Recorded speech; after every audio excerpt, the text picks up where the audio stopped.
কই গো, আমি এই আটটা কেটে দিচ্ছি, তাড়াতাড়ি আসো, আটটা ছাড়াতে হবে।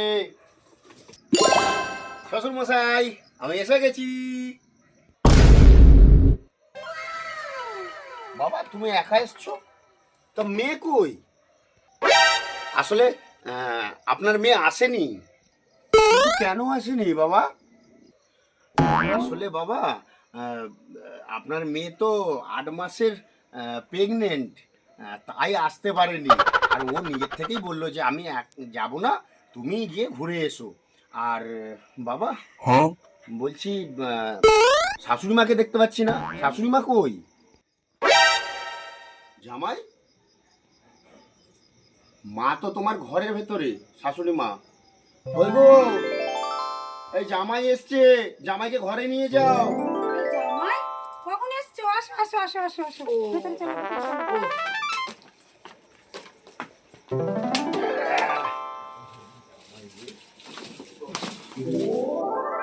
ওই গো, জামাইকে একটু চা ফা করে দাও ঠান্ডার মধ্যে।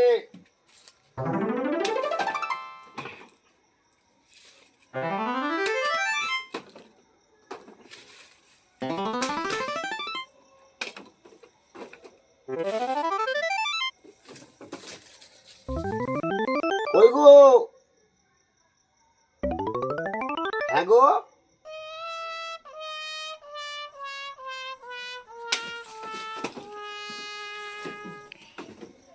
ওই গো, কোনো সাড়া পাচ্ছি না কেন? আরে শালা, শালা বেদু জামাই বলেছিল মেয়ের তো 8 মাস, হ্যাঁ পোয়াতি। আবার শাশুড়ি মায়ের সঙ্গে আবার কিছু, হ্যাঁ তাই তো দেখি তো চুপ চুপ করে দিয়ে, হ্যাঁ একটা ছেলেরা।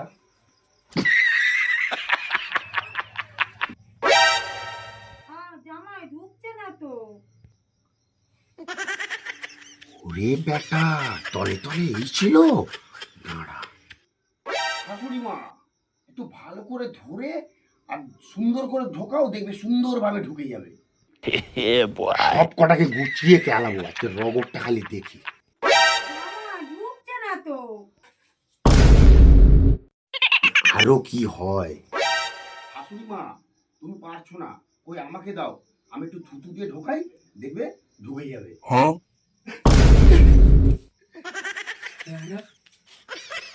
শালারা কি করছে রে? তো খবরটা দেখি আর কত দূর কি হয়। জামাই এই তো ঢুকে গেছে।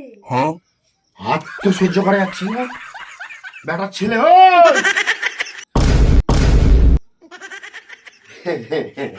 হ্যাঁ বললাম না শাশুড়ি মা, হ্যাঁ যে থুতু দিয়ে ঢোকালে সুতো ঠিক ঢুকবেই ছুঁচের মধ্যে। কি বলছো গো? আমি না ছুঁচে সুতোটা ভরতে পারছিলাম না, তাই জামাই সুতোটা ভরে দিল। আমি কি ভাবলাম? ছা ছা ছা ছা ছা ছা ছা ছা ছা।